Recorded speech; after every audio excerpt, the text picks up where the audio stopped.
Hello, everyone. This is Ben. I appreciate you guys joining in today, and appreciate you signing up for to register for the free drone that we're giving away at the TA convention out in Gatlinburg. Uh, as I talked about with you guys a couple weeks ago, we are uh, doing this webinar to let you guys know about the datto line of products, specifically the datto Cirrus product, which is a great backup and disaster recovery product. I have on the line here Michael Del Palma, and he's going to walk us through the presentation. Michael? Thank you very much, Ben.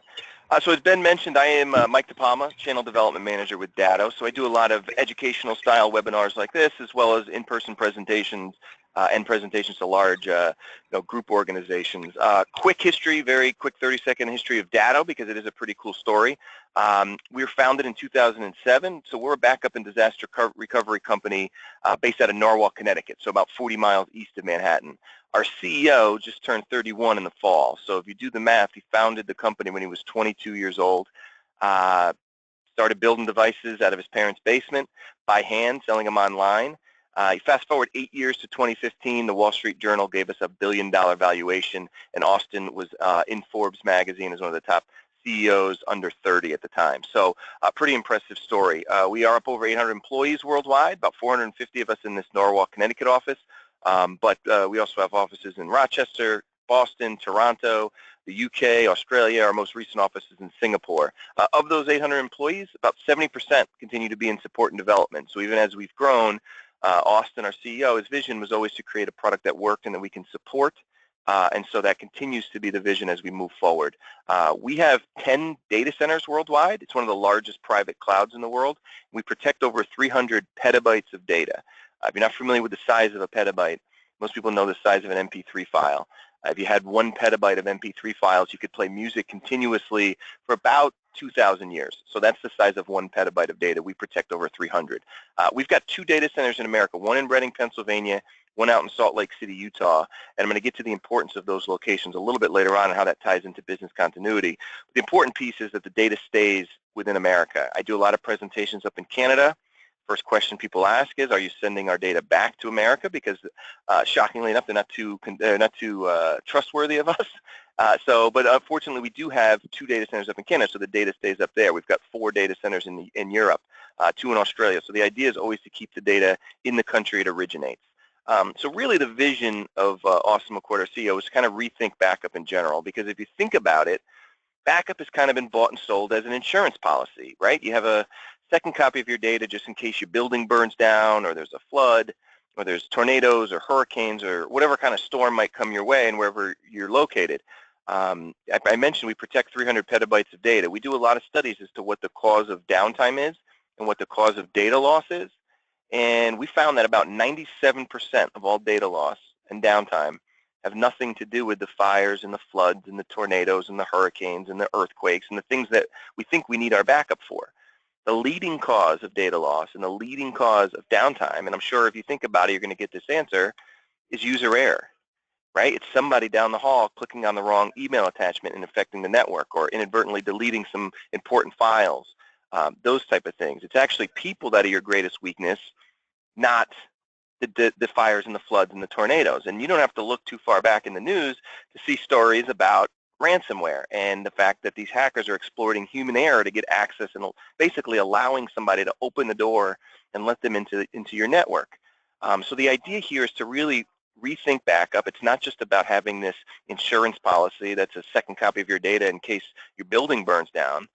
But business continuity, and what Austin's vision was to really eliminate the downtime that's also involved. I'm sure everyone has some form of backup out there, but how long would it take you to recover that backup? What business continuity strives to do is reduce the downtime, because there's a huge cost involved with that downtime.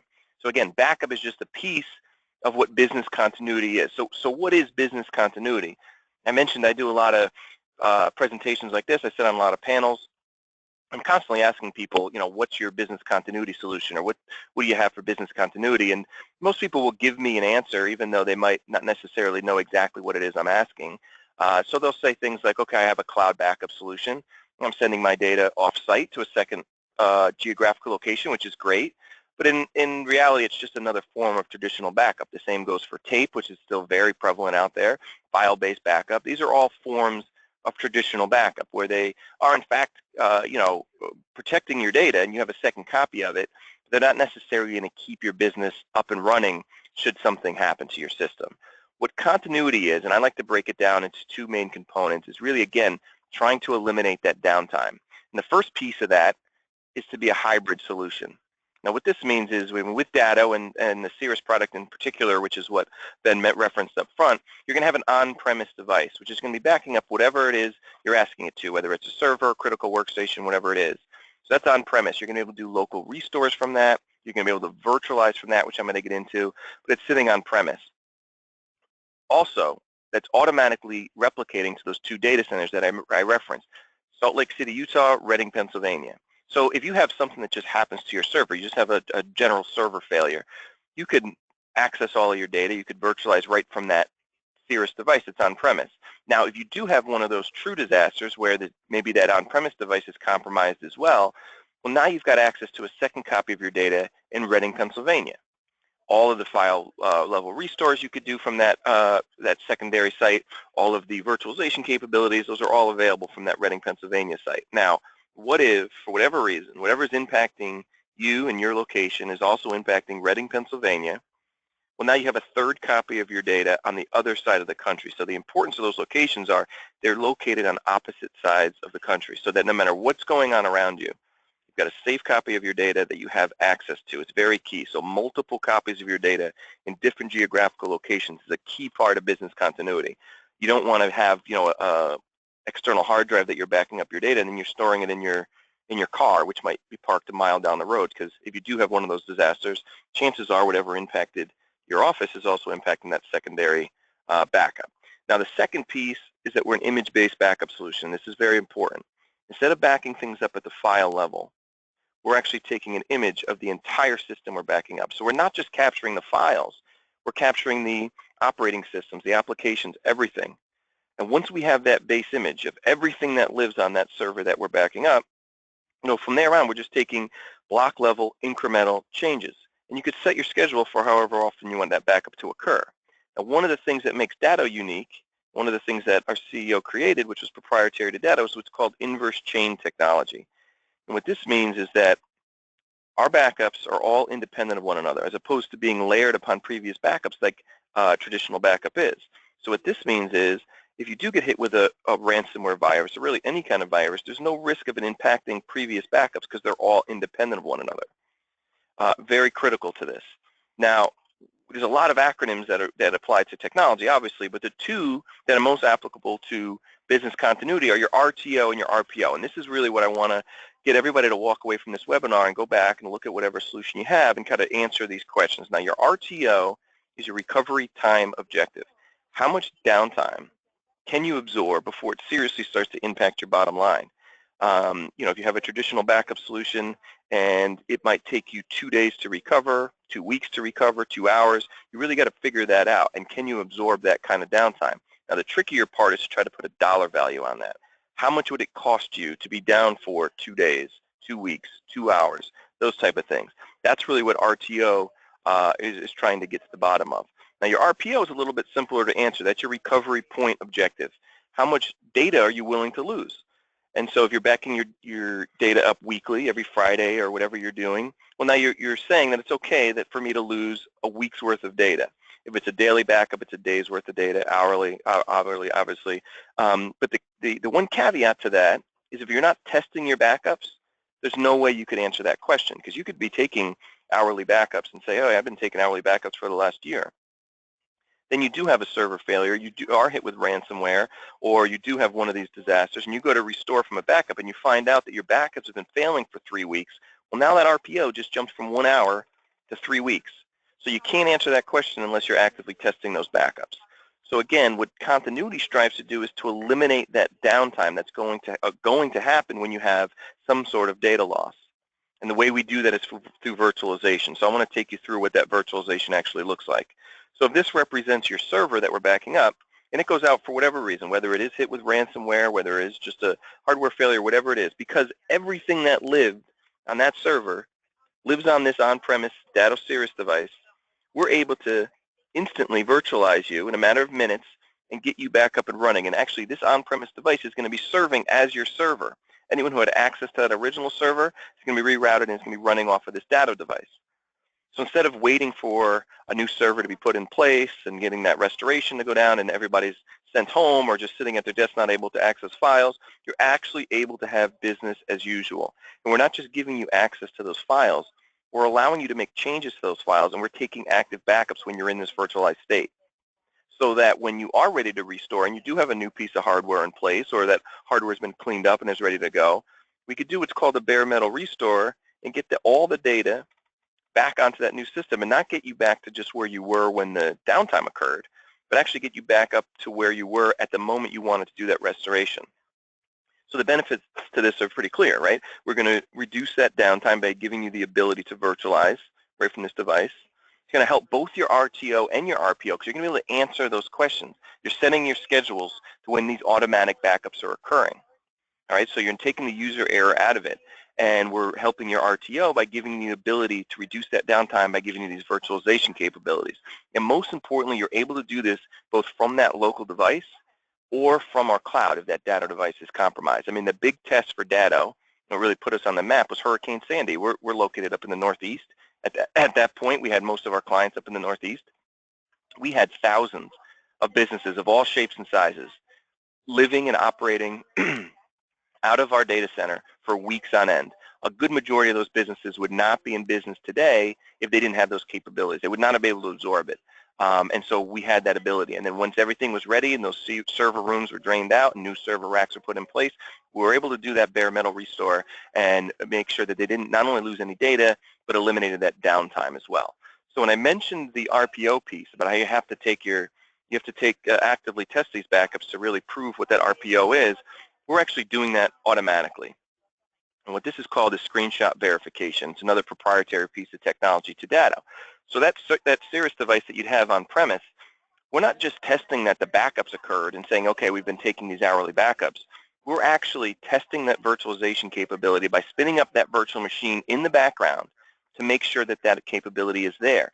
And then what we'll do is we take a snapshot of that screen, of that boot screen to say, here's that virtual machine, here's that login screen right here. We're going to email it to Ben and his team so they have a record of that.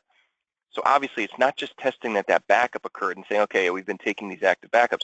We're testing it. So that virtualization capability that was on the last slide, we've tested that that's ready to happen so that when you come into work on Monday morning, no matter what happens, you know that your business can stay up and running throughout that day, throughout that week, throughout that month. It's really key. So again, preventing against that downtime because downtime is extremely, extremely expensive. I did a presentation up in Canada recently, and I was putting together my presentation deck. This was a large industry event, and Loblaws is the largest chain of supermarkets up in Canada. And a year prior, there had been a ransomware attack, and a bunch of their stores were down throughout the country. And I used that story to say, how much money did they lose? Okay, they had to restore from their backup. They were down for a day. Think about what it cost, the bottom line cost for a supermarket chain to be down. So as I'm putting together this deck, I Google search Loblaws, and then I find that they're trending on Twitter.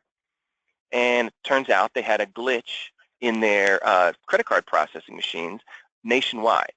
They weren't able to take that. So I'm going to take the cost of downtime one step further, because beyond the fact that they were losing business, you got to think now everybody with a cell phone in their pocket sees themselves as a reporter, right? So what were they doing? They were immediately going on Twitter, they're going on Instagram, they're going on Facebook, talking about how frustrated they were. There were people taking pictures of abandoned shopping carts that were left at the aisle because they'd get all the way up there and find out that the credit card machine was down. They were abandoning large shopping carts full of food.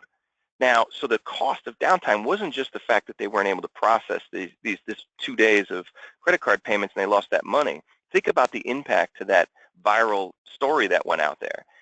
And that can apply to anyone, whether you're a small local business. You do not want a viral video or viral story going around about your downtime, about things like this. So it really starts to compound on itself. It's not just the lost dollars and cents that you have from not being able to do business that day, it's really impact to the reputation of your business as well. Now, the way that these new criminals are getting involved, and I'm sure you saw the stories about WannaCry a few weeks back, but the way these new criminals are getting into your systems are much more creative than they were even 5-10 years ago. 5-10 years ago, there was you get the email from your long-lost uncle, and they'd say, send me $5,000, I'll send you $1 million, a couple of weeks from now, and nobody's really falling for those anymore because we know that those are hoaxes.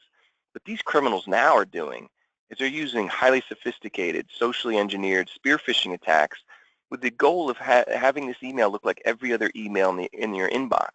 And the way they're doing that really is through gathering as much information about you and your business up front as possible. Now, they're doing it in a lot of different ways, but one of the things if you're on Facebook, I'm sure you saw a few weeks back, there was this thing going on. Everybody posted 10 concerts, and they went to 9 of them. They didn't go to one of them, and it seemed pretty harmless. Well, now technology experts are saying this is actually a way of gathering information. And what they were doing is, okay, they might see that you said you went to a Billy Joel concert. Well, lo and behold, 2 days from now, you might get an email that says, click here for free Billy Joel tickets. You've been selected. This is the type of things that they're doing. They want you to really be able to not really discern whether this is a criminal email or just any other email in your inbox. I was at a presentation with an FBI agent 2 weeks back down in right outside of Philadelphia, and he used the example of those Facebook quizzes that everybody does. Test your knowledge about Disney movies or whatever it is that day. And people do it all the time. Again, those are probably started with the ill intentions of a criminal saying, I'm going to gather as much information as possible. So I see that you've done 5 Disney quizzes and you seem to know a lot about Disney. Well, you might get an email that says, hey, click here for a free Disney cruise or free tickets to Disney World or even just a Disney movie. The idea is they're going to know what your interests are and how to get access to it.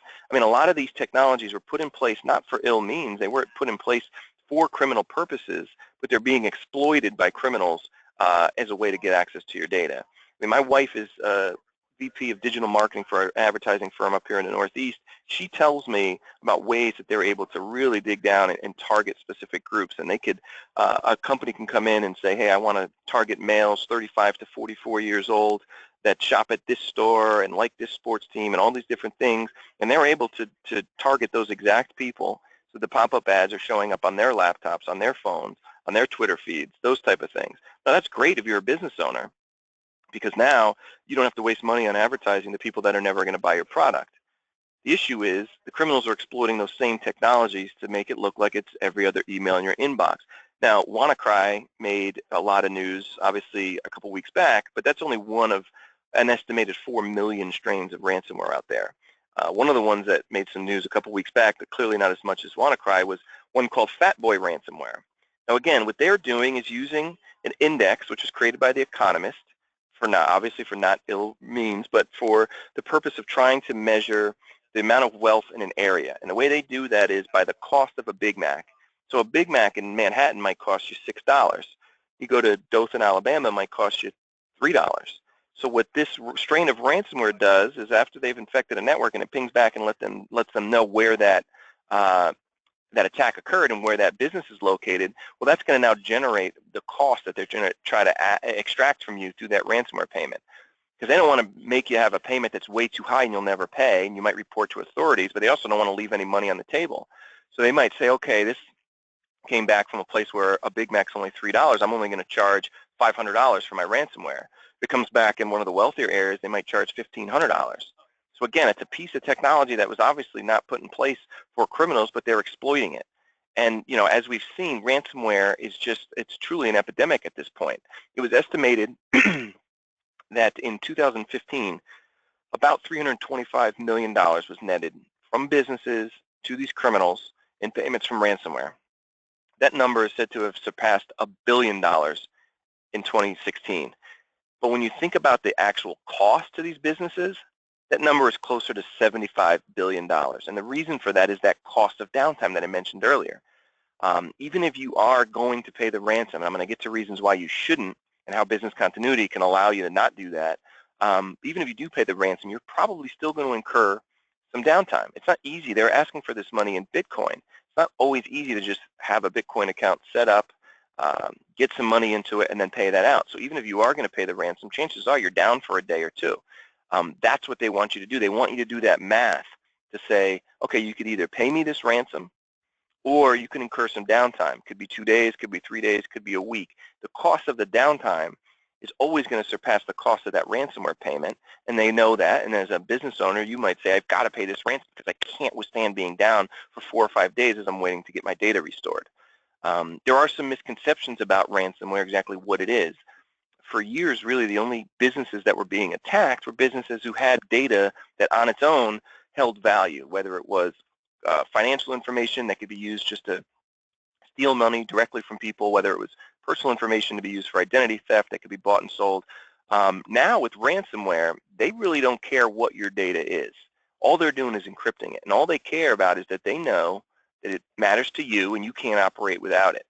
So that now has broadened that net to include single one-man businesses all the way up to municipalities, all the way up to police departments. We saw a police department earlier this year down in Texas get hit with ransomware. They were not able to restore their files. They had years of online evidence that was lost forever, and now we're seeing some of those court cases get thrown out because they don't have the evidence. So it's really everyone is vulnerable to this. And again, they're asking for the money in Bitcoin because it's so hard to track. In that presentation I was at a couple weeks back with the FBI, he couldn't think of one case where they caught any of those criminals in his jurisdiction. It's so hard to find these people. We at Datto did the largest ransomware-specific survey of its kind last year. It came out in the fall, and we surveyed 1,100 managed service providers, so folks like Ben and his team from all over North America. And we knew the numbers were going to come back pretty staggering, but when they did, they really even surpassed our expectations. 91% of those 1,100 managed service providers had at least one client hit with ransomware in the last 12 months. 43% had 6 or more instances in the last 12 months. 31% had multiple attacks in a single day. What was interesting to me was 88% of those respondents in the managed services world were highly concerned about this ransomware threat. When you look at what small business owners think, that was only 34%. I'm guessing that with the amount of news stories that have been out since this report came out, that gap is going to close a little bit. But it's still, one of the reasons we do these educational seminars is for this reason. There's a huge gap there, and that's what these criminals are exploiting. Some more interesting statistics, 93% of those victims did have an antivirus, anti-malware in place. That's not to say you shouldn't have one. It is a multi-layered approach to protecting your network, but it's not going to stop all of these threats. Again, these ransomware criminals are trying to get somebody to open that door into the network and allow people in. And so, that's just one layer of the approach. Now, another interesting statistic is that on average, most people will only be paying about $500 to $2,000 for these ransomware attacks, which is pretty interesting when you think about the number I gave you a few slides back. $1 billion was netted by these criminals. You start breaking $1 billion up into $2,000 increments, you see how many people have been infected over the last year. And not only were infected, had no other recourse but to pay this ransom. It's an astounding number, and it's only growing, and that was confirmed by that FBI agent a couple weeks back. So ransomware truly is running rampant. And in fact, the U.S. Department of Homeland Security did put out an alert last year, finally, about ransomware and the threats. And I've been going around doing these presentations for about 2 years, specifically about ransomware and how business continuity kind of fits into that. But they went through some of the variants. I mentioned there's about 4 million variants out there, because I get the question all the time of, what's the government doing to combat this? Well, it's kind of hard to put a lot of resources into shutting down any particular variant, because if you do, you still got 3,999,000 to go, and chances are another one's going to pop up every few minutes anyway. And so when they came up with their recommendations, most people would think, well, the recommendations are going to start on the preventative side. In fact, their number one recommendation in their alert was to employ a data backup or recovery plan for all critical information. And the reason for that is simple. You really have 2 courses of action if you're hit with ransomware. You could either pay the ransom, which the government highly recommends you do not do for several reasons. 1, it emboldens these criminals. 2, it actually does put a bigger bullseye on your back, because if they know that you're going to pay, chances are you're going to get hit again and again and again until you stop paying. But also, there's a good chance you're not going to get all your data back. About 25% of the people that pay the ransom never get any data back. And of the remaining 75%, there's a portion that only get a portion of that data back as well. And so you might not get your data back. Again, you're dealing with criminals. It's not an honest business transaction where you just say, okay, here's my Bitcoin, Mr. Criminal, here's your data back. That's not how it occurs. They're going to try to extract as much money from you as possible. So you really have two options. You could pay the ransom, or you could restore from your backup, and that's the reason why the type of backup that you have is critical. Now, what these criminals have, they have two pieces of leverage when they do attack you. They've got your data, which is one. Now, chances are most people are backing up their data in some form. The criminals know that.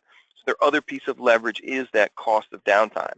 They're going to say to you, okay, you've got your backup in tape. Go ahead and try to restore from tape. How long is that going to take you? Is it going to take you a few days, a few weeks? That's going to cost you far more than I'm asking for. And so that's really the leverage that they have. So again, like I mentioned, I'm sure most folks have a backup solution. I'm going to give you a real life example of an instance where somebody had a backup solution but didn't have a business continuity solution, and it gives you a real cost of that downtime. You might have seen this story in the news. On Black Friday of this past year, 2016, the San Francisco Metro Transit Authority was hit with ransomware. They were asked for $73,000. You got to give credit to these criminals. They know when to attack and hit it when it hurts the most. And so they came out immediately with a statement that said we had no intention of paying this ransom because A, we don't deal with criminals in this kind of regard. We're not going to deal with paying ransom. But also we have a backup solution. We spend a lot of money on backing up all of our data, and so that's how we're going to handle this. Now they got their IT team together and they said, okay, how long until we're fully operational again?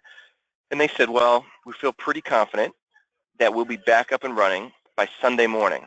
So now they had two options. They could shut down the light rail and the bus system in San Francisco on Black Friday and subsequent Saturday, the two busiest shopping days of the year. Or their other option was give away free rides for 2 days. So really that was their only option. They couldn't just shut down the whole city. So they gave away free rides for 2 full days in the 2 busiest days of the year. So what I did is I went to their website, and their website says that they provide 735,000 rides a day. That's on average. I would guess that that number is higher during Black Friday and the subsequent Saturday, but I'm just going to take their numbers, 735,000 rides per day. Costs $1 to ride the bus, $2.25 to ride the light rail. So they're down for 2 days. They lost anywhere between $1.5 and $3.5 million in revenue because they had a backup solution. They did not have a business continuity solution. They were able to virtualize all their systems and keep their business up and running. They would have not only not had to pay the ransom, they could have stayed in that virtualized state until everything was back up and running, done that restore on Sunday, and been fine and been able to keep charging folks for that cost. So again, when you think about what these criminals are after, they have two things. They've got your data, which you can restore from a regular backup, or you can, but it's going to take you some time. So their second piece is that downtime. So this graphic up on the screen is going to represent that. That star on the left-hand side represents your last backup. If you're backing up weekly, you run the risk of losing a week's worth of data. So that's one of the pieces of leverage that these criminals have. Can you afford to lose however much data you have between that RPO star? Now your second piece is that RTO, and that's really where business continuity comes in. If it's going to take you 2 days, like it took San Francisco's Metro Transit Authority to get back up and running, well, what's the cost of that? Well, they found out in real time. They didn't have to do some sort of test or experiment to figure out what their RTO was. They figured out in real time that they were down for 2 days, and it cost them anywhere between $1.5 and $3.5 million. Again, business continuity and what you can have with a Cirrus device is going to be able to shorten both of those by making automated backups that we're actively testing, so you could answer that RPO question. And we're going to give you that virtualization capability to eliminate that downtime to minutes or hours as opposed to days or weeks, and allow you to really keep your business up and running. So beyond just ransomware, it really comes into play with any kind of disaster, whether it's just a hardware failure, whether it is a true disaster like a fire or something like that. The idea is no matter what's going on around you, you can keep your business up and running. And so with that, here's the contact information for Ben. I'm sure a lot of you folks already have that, but I really encourage you to have Ben and his team come out and do a network assessment, figure out exactly what you have in place and whether there are any gaps there, and really try to get those answers to that RPO and those RTO questions. So with that, Ben, I'm going to turn it over to you. Do you have anything else you want to add? Well, the only thing that I was going to add, an excellent presentation, by the way, but I wanted to add that when you're talking about the business continuity and the virtualization of systems, a lot of so-called online backups out there they say we can back up files, and you're correct. Anyone can just back up a file.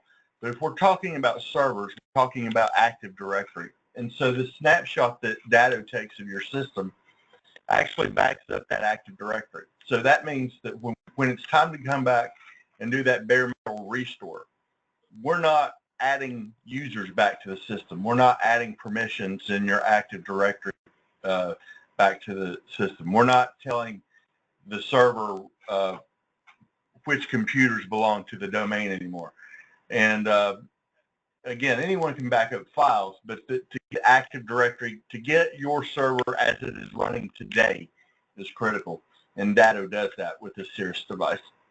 I also wanted to encourage everyone to go to our website, sys-corp.net, sys-corp.net.